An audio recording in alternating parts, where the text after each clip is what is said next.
Урматтуу мусулман бир туугандар, Аллах Таала ушул улуу Рамазан айында окуган намаздарыбызды, таравихтерибизди, жана кармаган орозолорубузду, ихсандарыбызды, жана орозо айында кылынган зекет, үшүр жана башка милдеттерибизди, ошондой эле ушул улуу Рамазан айында ооз ачтыруу жана башка көп жакшы амалдар бар. Өз ара үй бүлөбүз менен жылуу жумшак, жакшы мамиледе болуу, достор менен, туугандар менен кечиришүү, элдешүү жана башка мына ушул улуу Рамазан айында кыла турган өтө көп биздин амалдарыбыз бар. Аллах Таала насип кылганчалык кылып жатабыз. Аллах Таала ошолорду кабыл кылсын. Ал эми кээде инсанчылык болот.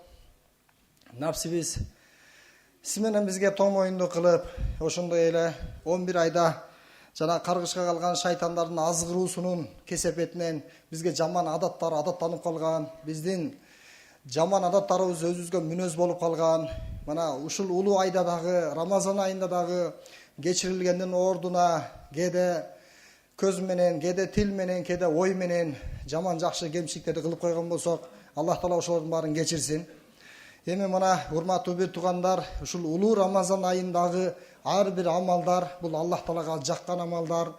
Аллах Таала бул амалдарды тандап алган. Биз жарала электе эле Аллах Таала мына эзелтеден эле ушул өкүмдөрдү Аллах Таала жактырган. Жана сиз менен бизди жаратып, мына ушул өкүмдөрдү берди. Бул амалдар сиз менен бизди Аллага жакындатат, күндөн күнгө, саат сайын, ар бир көз ирмем сайын бизди бактылуу кыла турган амалдар буларчы. Биз эми ушул улуу Рамазан айында колдон келишинче аракет кылып калбасак, өтүп кеткенден кийин кылабыз. Аллага шүгүр. Бирок Рамазан айында кылсак көбүрөөк болот эле да. Бонус бул. Сиз менен бизге берилген шанс, мүмкүнчүлүк. Бул эми кайра бериле бербейт. Канча жыл жашасаңыз, канча өмүр өтүп кетти, алдыбызда канча өмүрүбүз бар, жана канча Рамазан бар белгисиз. Эгер боло турган болсо дагы ден соолугубуз сак саламат болобу? Мына ошол күндөрдө сиз менен биз жакшы амалдарга бошойбузбу же бошобойбузбу, ал дагы белгисиз да. Биздин ушул жерге келип, мына намаздарга, жамааттар менен таравих намаздарын окушубузга, орозо кармап жакшы амалдарды кылышыбызга сиз менен биз көптөгөн шүгүрлөрдү айтышыбыз керек туугандар. Сиз менен бизге берген жакшылыкка жетпей жүргөндөр көп туугандар. Алла субханаху ва таала эми ушул улуу Рамазан айында дагы бир жактырган бир өзгөчө амал бүгүнкү мазмунда ошол туурасында айталы, себеби ал жакындап келе жатат да. Эң жакшы байлык кайсыл дейт? Афдолул хифзул хал. Ушул моментти, учурду пайдалансаң, бул эң жакшы, бул мүмкүнчүлүк, эң жакшы байлык десең болот да. Ийгилик деп ошону айтат да. Ар бир тармактагылар, ишканадагылар бир мүмкүнчүлүктү күтүп жүрөт да. Бир кенен бир мүмкүнчүлүк берилсе, сезон келсе, ага 2 ай, 3 ай, жарым жыл даярдыктарды көрүшөт. Ошол учур келгенде алар эмне кылышат? Уйкусундагы, каалоолорундагы бүт баардыгын кечиктирет. Керек болсо ушундайларды көргөнбүз. Үй бүлө, бала чака, небере, чөбөрөлөрү баардыгы пикирманда, келиндери бул жакта, күйөө балдары бул жакта, жапатырмакта. Эмнеге? Бир 2 ай шанс бар экен, мүмкүнчүлүк бар экен. Ушул мүмкүнчүлүктү колдон чыгарбай пайдаланып калалы депчи. Кийин эс ала беребиз анан. Балдарын айтат, тур эртерээк. Кыздарын айтат, кийин уктайсың эми депчи. Түндөрү да уктабай. Кээ бир учурларда мүмкүнчүлүктөр болуп калган учурларда адамдар түндү курбан кылат да. Бирок биз ушул улуу Рамазан айында канча түндү курбан кылдык, канча күндү курбан кылдык. Кыла албасак, жок дегенде кылайлы деп ниет кылайлы, Аллах Таала кылды деген соопту жазып коет. Эгер кылсак анда башкача да. Кылган башкача да. 1000 уккандан бир көргөн дегендей, 1000 жолу сиз менен биз ниет кылсак дагы бирок кылган амал башкача болот туугандар. Ал сиз менен биздин акыреттеги азыгыбыз болот. Ошондуктан мына ушул улуу Рамазан айында дагы бир баса белгилеп айта турган, дагы бир өзгөчө бир баардыгыбыз тең жапатырмак, бир жакадан баш, бир жеңден колдорду чыгарып, үй бүлө бала чакабыз менен тытынып аракет кыла турган амал мына этикаф амалы, пайгамбарыбыздын улуу сүннөтү. Этикаф деп эмнени айтат? Аллах Таала сиз менен бизди бул дүйнөгө жараткан. Бул дүйнөгө жараткандан кийин сөзсүз түрдө биздин дүйнө менен байланышыбыз бар. Биз асмандан түшкөн жокпуз. Бизди топурактан жараткан. Топурак менен байланышыбыз бар.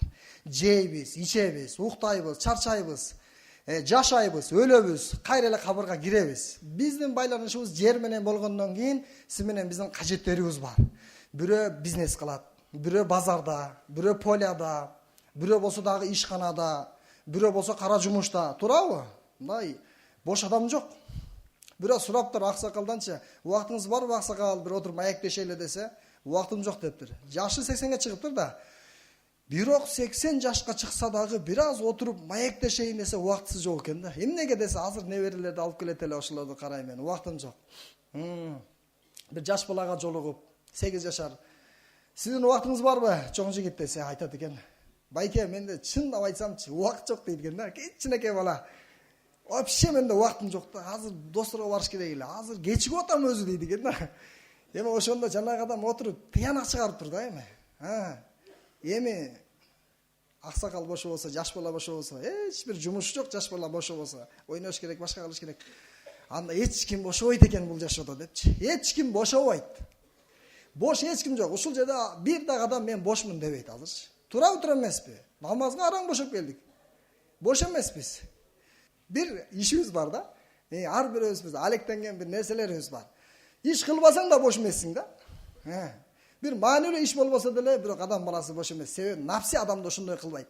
Бош кылбайт. Дайыма нафси адам баласына ар кандай кажеттерди тине кыла койчу, муну кыла койчу деп отуруп, сиз менен биздин өмүрүбүздү өткөрүп жиберет да. Ошого биздин армандарыбыз толуктала турган, орундала турган жер бул ахиретте болот туган. Уйкуңуз кабырда канат. Сиздин тамак ашыңыз, курсагыңыз тоюшу, нафсиңизден тоюшу бул бейиште болот. Каусар суусун ичкенде болот. Бул жашоодочу сиз менен биз эч качан каалоолорубузду толуктай албайбыз. Биз кажеттерибизди бардыгыбыз ушул жерде олтургандар толуктай алабыз. Керек болсо падышадагы, кулдагы, эң төмөн адамдагы бардыгы тең өзүнүн кажеттерин толуктай алат. Аллах Таала кажеттерди толуктай турган жашоо кылып берген бул жашоончу. Алла өзү жоопкерчилигин алган. Мен баарыңардын рызкыңарды берем деген да. Кажет деңгээлине берем деген. Өлүп калбайсың, бирок берет. Кийим да берет, тамак да берет, баарын берет. Бирок каалоолорчу бул эч качан толбойт. Аллах Таала мен силерге рызкы берем, каалаганыңардай берем деген эмес. Каалагандай рызкы ахиретте болот. Каалагандай жашоо, жыргалчылык, рахаттар бейиште болот. Бул жашоодочу эмне болбойбу? Болгон эмес экен да буга чейинчи. Келечекте да болбойт экен. Падышалардын падышалары армандары менен кетиптир. Тиндей кылыш керек эле, мындай кылыш керек эле депчи. Эми сиз менен биз Алла насип кылса бошобойбуз да. Каалоолорубуздун армандарын аткарып бере албайбыз. Биз эми бул жашоодо кажеттин деңгээлинде кылайлы. Баарыбызга Аллах Таала берди, рызкы берди. Эми бир аз бошоп коелу. Ахиретке, Алла үчүн. Эткаф амалдарына олтурайлы тугандар. Бошобойм десеңчи, бошобойсуң. Аллах Таала бошотпой коет да. Аллах Таала сенден бир шаг, бир кадам таштанбайын Аллах Таала сага бербейт, мага бербейт да. Алланын тартиби ошондой да. Эч бир адам алейхисаламдан бери бизге чейин жана кыямат кайымга чейин Аллах Таала бир адамга жөндөн жөн эле бере бербейт. Ал-муқаддим өзүнө жакындатат. Качан адам өзү жакындайм десе, бир карыш жакындайбы, бир чыканак жакындайбы, бир кулаш жакындайбы, бир кадам таштайбы. Инсан өзү умтулмайын, Аллах Таала инсанга муктаж эмес. Биздин эч нерсебизге муктаж эмес. Биз эч ким эмеспиз Аллахтын алдындачы. Биз кулбуз, алсызбыз, күнөөкөрбүз. Биз тараптан болот көңүл буруу. Анан Аллах Таала өзүнө жакындатат. Анан көрөсүз. Кичине аракет кылсаңыз Аллах Таала канчалык өзүңүзгө жакындатат. Ошондо көрөсүз да. Ошондуктан улуу Рамазан айындачы мындай бөксө жерлерди толтура турган айда булчу. Сиз менен биздин мына жарымдан ашык убактыбыз өтүп кетти. Аз эле убактыбыз калды. Эми ошол 10 күндүн нар жак бери жагы калды да. Биз эми ушул учурда кичине аракет кылып коелу. Бошобойм дей берсекчи, Аллах Таала бир күнү өлүм берет, таптакыр бошобойбуз да. Мен кыла албайм десекчи, Аллах Таала бир оору берет, таптакыр кыла албайбыз. Бир сапарга чыгып, бир байкелерге жолугуп калдык да. Буттар баспай калыптыр, бир канчалары. Жарым иштебей калыптыр. Сүйлөшүп олтурсаңчы, мен өмүр бою мен даватта жүрөм дейт да. Бутум басып кетсе өмүр бою мен элдерди кыдырам дейт да. Ушул пайгамбарлык мээнетти кылам, өзүмө каалаган жакшылыкты башкаларга да таратам. Мен ушул жакшылыкты таратып, ушул жакшылыктын ачкычы болуп, мен көп элдерге бир жакшылыкка себеп болом дейт. Бирок кана ден соолук. Берилген эле го. Эмнеге кылып атыңыз? Адам баласы надан болот. Бутун бастырып берсеңчи, эми биз бастыра албайбыз го. Аллах Таала бутун бастырып берсе, шыпа берсе, айыктырса, ошол инсан кайра эле ошол базарда болот же талаада болот да. Инсандын табияты ошондой. Инсан ушундай жаралганбыз бизчи. Иннал инсана ла зулумун кафар. Биз өзүбүзгө өтө көп зулумдук кылабыз. Биз өтө шүгүрсүзбүз бизчи. Баарыбыздын табиятыбызда мына ошол нерсе бар. Качан инсандын кыйынчылыгы келгенде инсан Алла дейт, жалынат, жалбырат, кыйынчылыктан чыкты болду, унутат, баардык жакшылык кыйынчылыктардын баарын унутуп коет. Дуа кылгандарын баарын унутуп коет. Уадаларын, ниеттерин баарын унутуп коет. Ошондуктан акылдуу инсан деген өлөрдөн мурда өлүмгө даярданган инсан дейт. Мына ошол инсан акылдуу инсан да. Өз калоолору менен эргешип, өз калоолору менен жүргөн инсан алар акылдуу эмес. Ал ажиз, ал алсыз деген. Ахмак, ал өтө бир акылсыз дейт да. Биз калоолорубуз менен жүрө берсек, буга чейин жүрдүк, дагы эле жүрөбүз. Жакшы иш кыла албай жатабыз да. Кээ бирөөлөр толук намазга түшө албай жатат. Кээ бирөөлөр болсо Куранга түшө албай жатат. Мына мүмкүнчүлүк сизге. Рамазандын акыркы 10 күндүгүндө этикафка олтуруңуз, үзүлүңүз. Алла насип кылсачы калган ошол 365 күн болсо 355 күнгө берекени берет Аллах Таалачы. Сиз жете албай турган жакшылыктарга жетип алсаңыз болот. Мына ушул этикаф амалы бул Аллага өтө жага турган амал. Аллах Куран Каримде бул амалды мактап койгон да. А'уду биллахи минаш шайтанир раджим. Ва антум акифуна фил масажид. Силер этикафта олтурган учуруңар барбы? Мына мешитке келип, этикафка олтуруп, үзүлүп дүйнөдөнчү. Алла үчүн, ахирет үчүн бир аз биротола үзүлбөсөң да мешитке биротола жашап албасаң дагы бир 10 күн үзүлүп, мына мешитке олтурсаңчы, бул Аллага жагат экенчи. Бул Аллага жакындатат экен сиз менен бизди туугандар. Эмнеге? Сиз Аллахтын үйүнө келдиңиз да, Аллахтын үйүнө келген Аллахтын коногу болот. Ато бин Рабах рахматуллахи алейхи айтат: кайсыл инсан мешитке келе турган болсо, ал Аллахтын коногу болот дейт. Ал инсан дейт, кул кожоюндун дарбазасына башын коюп алган сыяктуу болуп калат дейт. Мени кечирбесеңчи, катачылыгымда. Мен кетпеймин, башымды көтөрбөйм деген менен барабар дейт да. Сиз мешитке келип этикафка отурсаңыз, Аллахым, сен мага бербесең мен кетпейм мен. Мен көкпетмин мен.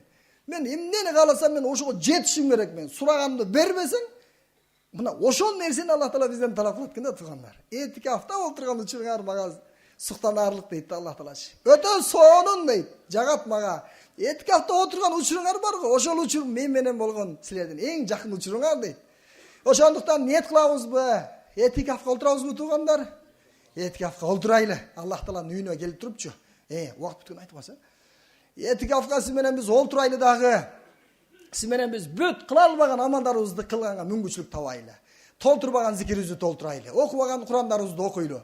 Эми Аллах субханаху ва таала Ибрахим, Исмаил пайгамбарларга айтып жатат: "Менин үйүмдү тазалагыла.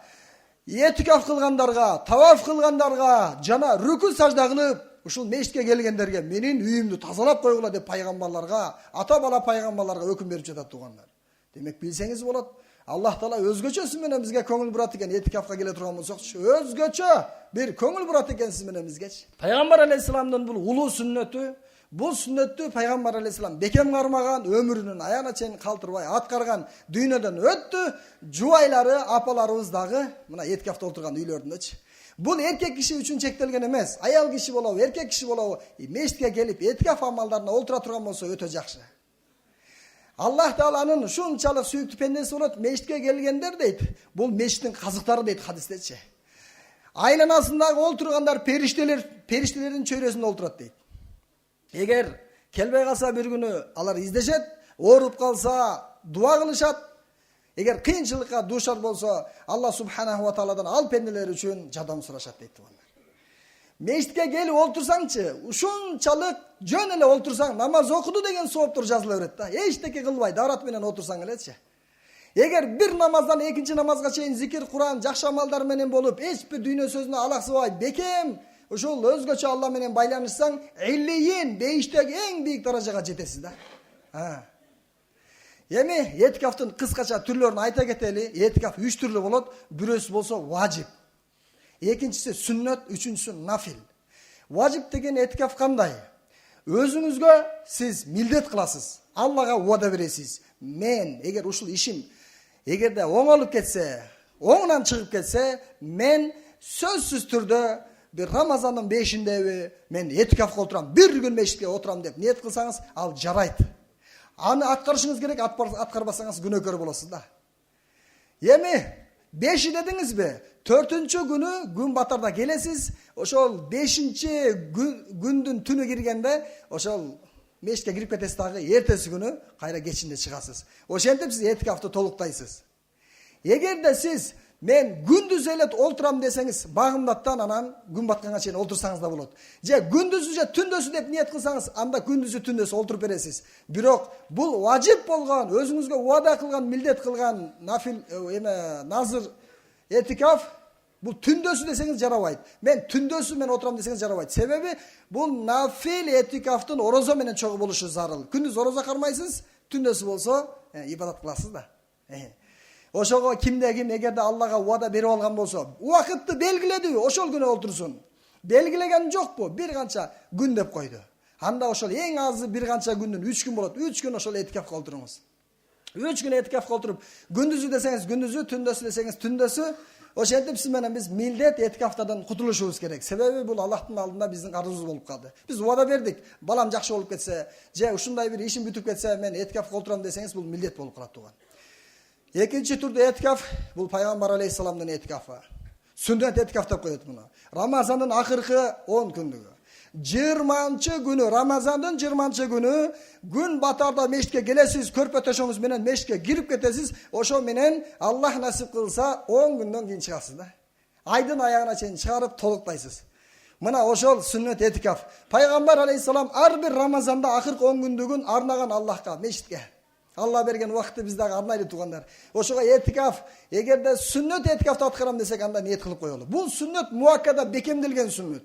Эгер бир айылда бир дагы адам ошол 10 күндүк этикафка отурбаса, анда жалпы эл күнөөкөр болот. Бул сүннет муаккада бекемделген сүннет. Пайгамбар алейхиссалам Рамазандын акыркы 10 күндүгүндө отурган, бир жылы кыла албай калып, кийинки жылы Рамазанда 20 күн этикафка отурган да. Эми этикафка олтуруу сиз менен биз үчүн туугандар өтө көп жакшылыктарга себеп болот. Этикафка олтурганда алымдар айтышат, эгерде сен Куран окуй албасаң дейт, анда сен Курандын бетин ач дагы дейт, мында карап чык дейт. Куранды кармаш өзү ибадат. Ошондой эле Куранды караш өзү ибадат. Сен окуй албайсыңбы? Кара дейт.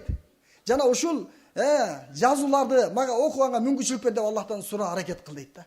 Ошентип баштан аяк Куранды бүтүрсөң да болот. Эгер билбесең дагы, эмне үчүн? Бул өтө зарыл болгону үчүн туугандар. Бул Куран түшкөн ай бул. Сен окуй албадыңбы?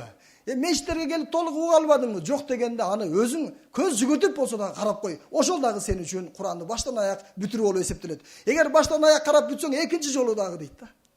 Эми окугандан караганда тезирээк карайсың да. Демек сиз менен биз үчүн шылтоо жок экен туугандар. Биз үчүн кылганга Аллах Таала толук шарттарды, мүмкүнчүлүктөрдү берген. Ошон үчүн кылайлы. Бул бекемделген сүннөт. Жана аялдар дагы этикаф кылышат. Аялдар болсо үйлөрүндө, бир үйдө көп бөлмөлүү болсо бир бөлмөсүн арнап, жана өзүнүн мешит деген ошол ордуна, дайыма намаз окуган жерине, ошол бөлмөсүнө. Эгерде бир эле бөлмөлүү кичинекей бөлмөдө жашаса, анда ошол бөлмөнүн бардыгы тегле ал үчүн этикафка орун болуп эсептелет да. Демек бир бөлмөдө жашагандарга жеңил экен. Ошол жерден сыртка зарылчылыгыңызга жараша чыгасыз, калган учурда ошол үйдө болосуз, Куран, зикир, ибадат менен болосуз, этикафтын соңун ала бересиз да. Ошого ниет кылайлы иншалла барыбыз. Жана үчүнчүсү бул нафил этикаф. Нафил этикаф дегени кошумча. Бир убактысы белгилеген эмес. Кайсы эле бир учурда орозо, курбан айт жана ташрик күндөрү, ушул 5 күндөн башка кайсы эле күнү мен этикафка отурам десеңиз боло берет. Мешитке келдиңиз, этикафтын ниети. Мен ушул мешитте качанга чейин болсо мен этикафта болдум. Бир түн болбосо да, бир күн болбосо дагы, бир аз убакыт болсо дагы этикафтага ниет кылып коюңуз, анын собу көп. Кимде ким этикафка олтура турган болсо дейт, Алла субханаху ва таала эки хофиктин ортосунда, асман менен жер, же чыгыш менен батыш, ушунчалык аралыкта тозоктон алыстатып коет экен ал инсандычы. Аллаху акбар. Этикафтын собу көп экен. Ошого биз жок дегенде, эгерде мешитке келип мына 10 күн этикафка олтурам деп бир күн отура албай калдык, же бир күн зарыл ишибиз менен чыгып калдыкпы, калган күндөр олтура берсек болот. Себеби ал нафил этикаф. Анын дагы өзүнүн собу бар. Бир күн болсо дагы, бир түн болсо дагы, жада калса, кадыр түнү кечеси болсо дагы, сиз бошоп бир этикафка бир түндү Аллах Таалага арнадыңыз. Канча түндөрүбүздү дүйнөгө арнадык. Канча түндөрүбүз өттү. Эми Аллах менен байланышкан түнүңүз бул мынакей ушул Рамазан айында болсун да. Рамазандын түнүн иншалла ушундай жакшы ниеттерге арнап коелу. Ошондой эле дагы айырмачылыктары бар. Мисалы, сүннөт этикаф менен нафил этикафтын айырмачылыгы бар да. Рамазанда гана кылынат бул сүннөт этикаф. Берки этикаф болсо башка учурда кыла берет. Эгерде ушу Рамазанда отуруп, эгерде бузуп койсоңуз, анда кайра ошону толукташ керек болуп калат да. Казасын тургузуш керек болуп калат. Ал эми нафил этикафтык болсо ал казасы толукталбайт да. Ошондой эле аял кишилер жанагы үзүрү келген учурда, хайз, нифас үзүрлөрү келгенде алар этикафка олтура албайт. Ал эми башка учурларда аялдар да этикафка олтурса жакшы болот. Аялдар үйдө олтурат, эркектер мечитте олтурат. Ушундай кененирээк чоңураак мечит болсо жакшы болот.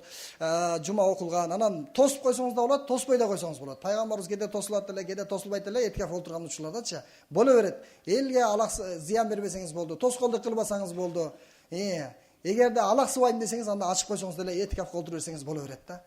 Ошондой эле дагы этикафка тиешелүү мына кантип сиз менен биз этикафты туура аткарабыз. Этикафка олтурдуңуз. Кайсыл нерселерге биз чыксак болот? Жесең болот ошол жерде, ичсең болот. Тарайсыңбы, чачаласыңбы, же тырмак аласыңбы, зарылчылыкка жараша кир жууш керек болуп калабы? Бул зарылчылыктар болот мечитте. Ал эми сиз менен биз сыртка чыгуу маселесинде бир канча нерсеге көңүл бурушубуз керек. Биз дарат ала турган болсокчу, дарат алганда биз Куранга же тилават саждасына же намазга фарз болгон нерселерге гана дарат алабыз. Ал эми жөн эле мен дарат муздап дарат алайын, дараттын үстүнө дарат алайын, кичине муздайын, кичине салкындайын десеңиз, анда этикаңыз бузулуп калат. Куранга, анан намазга, ошондой эле тилават саждасына, ушул 3 эле нерсеге дарат алат. Ансыз чыкпайсыз, бул мечиттен чыкпай турган амал да. Чыксаңыз бузулуп кала турган амал. Ошондой эле гусул важип болуп калса, анда сиз гусул алып келесиз, жөн эле муздаш үчүн же жума үчүн гусул кылбайсыз. Ошондой эле сиз ажатканага шашылып калды, кыстап калды, барып келсеңиз болот. Эми жума намазына барсаңыз болот. Бир мечитте сиз этикафка олтурдуңуз, жума окулбайт. Башка мечитке барасыз, бирок эч жолдолор менен саламдашып, учурашып, алик алышып, ден соолук сурашып, бирок башка нерселерге киришпей тезирээк барып кайра түз келе бересиз да. Жума намазга чыксаңыз болот экен. Ошондой эле дагы кайсыл нерселерге ошол этикафта рухсат десе, ошол этикафта дагы сиз менен биз зарылчылык болсо тамак ашыбыз жок. Анда алысыраак жерге барабызбы, жакыныраак жерге барабызбы, зарылчылыкка жараша барып келсек болот да. Бирок жакыныраак жерде дүкөн болуп туруп, алысыраак жерге дүкөнгө барсаңыз, анда да бузулуп калат. Демек, этикаф колдон келишинче көңүл буруп, Алла үчүн арнагандан кийин зикир ибадат менен өткөрө турган амал. Аллах Таала бардыгыбызга ушул Рамазандын акыркы түндөрүндө этикафтарды кылып, аялдарыбыз да, эркектер дагы ошол этикаф амалдарынын иншалла соопторуна, сыйлыктарына жеткенге мүмкүнчүлүк берсин. Бул этикафтын сооптору, бул этикаф туурасында китептер бар. Эгер сиз мен толугураак маалымат алайын, канткенде бузулат, канткенде дурус болот, туура болот, сиз аларды этикаф аттуу китептерден дагы окуп алсаңыз, кененирээк маалымат алсаңыз, сиз үчүн жакшы болот. Аллах Таала баарыбызга мүмкүнчүлүк берсин. Жазаллаху анна Мухаммадан саллаллаху алейхи ва саллям ма ху ахлуху би рахматика я архамар рахим.